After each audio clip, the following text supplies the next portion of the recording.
श्री राधे राधे नमस्ते। तीजी पर के एगो गीत सुना सबे।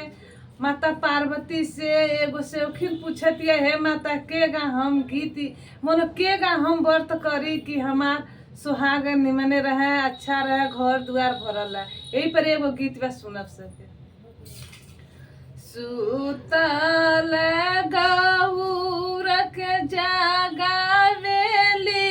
सखनिया हो कि सुनबू मैया ना, हे कि सुनबू मैया ना, कैसे करी शिव पूजनिया हो कि तीजिया बानी ना, कैसे करी शिव पूजनिया हो कि तीजिया बानी ना। तानी लेके गौरा माई देती मोह बताई हो सेवखनिया होई ना, ओ माई राउर सेवखनिया होई ना। मैया हमहु करती शिव पूजनवा हो सेवखनिया होई ना।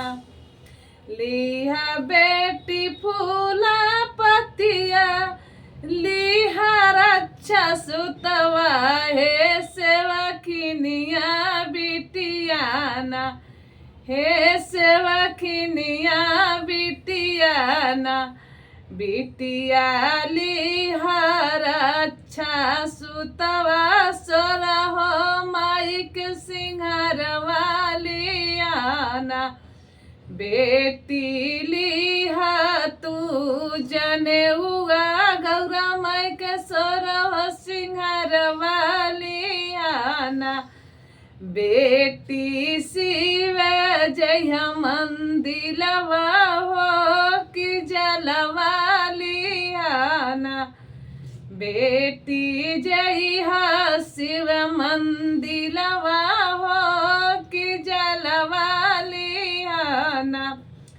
जलवा चढ़ैया बेटी अरे शिव के तू बोरैया हो गौरा के मनैया ना, हो माई गौरा के मनैया ना।